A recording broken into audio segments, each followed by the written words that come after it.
Pour moi, c'est un peu différent. Un gars de l'Inter comme toi, il déteste plus le supporter de la Juve que le Milan.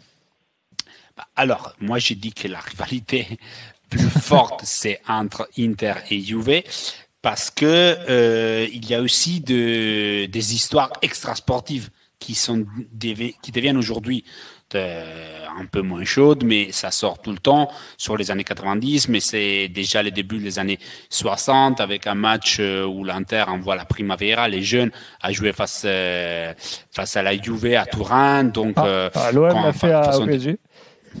Donc c'est une vieille histoire de pouvoir en fédération de la Juve. L'Inter était accusé la Juve d'être trop forte. Donc c'est vraiment une vieille histoire qui n'est pas seulement sportive, la rivalité entre Inter et Juve. Et aujourd'hui, quand tu as les capitaines de la Juve et de la sélection, qui est Giorgio Chiellini, qui dans sa biographie parle de haine sportive, on peut dire, de détester de façon sportive l'Inter, ça montre qu'aujourd'hui, pour avoir des mots si forts, même dans une contexte de la biographie, de expliquer que c'est que sportif, ça montre que c'est quelque chose qui reste et qui continue à être la réalité la plus dure. Mais dans certaines périodes, il y a eu Juve Torino dans les années 70. Ça change beaucoup en rapport au pouvoir, à la force des équipes. Mais pour moi, dans l'histoire, Juve Inter reste vraiment Oui, c'est la première, c'est le derby de l'Italie, quoi. Oui, ont toujours été les équipes les plus titrées en Italie. Bien sûr, aujourd'hui, Milan est à la hauteur de l'Inter avec 18 titres, la Juve à 35, donc c'est loin devant.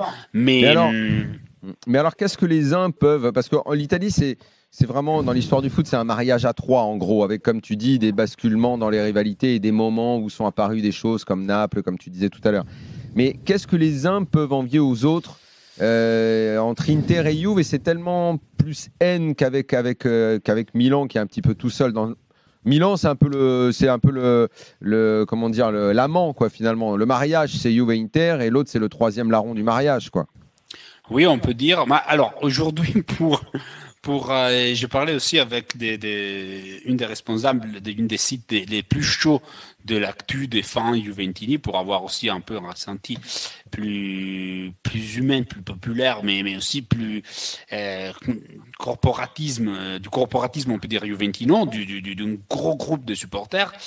Et au final, la chose qu'il a envie de plus, c'est l'efficace de Milan en Ligue des Champions dans les finales. Bien sûr. Ça, c'est le vraiment palmarès de Milan en Coupe d'Europe, c'est ce que les deux autres peuvent envier, quoi. Parce que on peut, oui, mais il y a une différence entre les 9 finales perdues les 9 finales de la Juve, dont 7 perdues, et les 11 avec 7 victoires du Milan. Évidemment. C'est au-delà du palmarès, c'est la défaite. C'est la défaite en finale qui fait mal aux supporters de la Juve. Oui.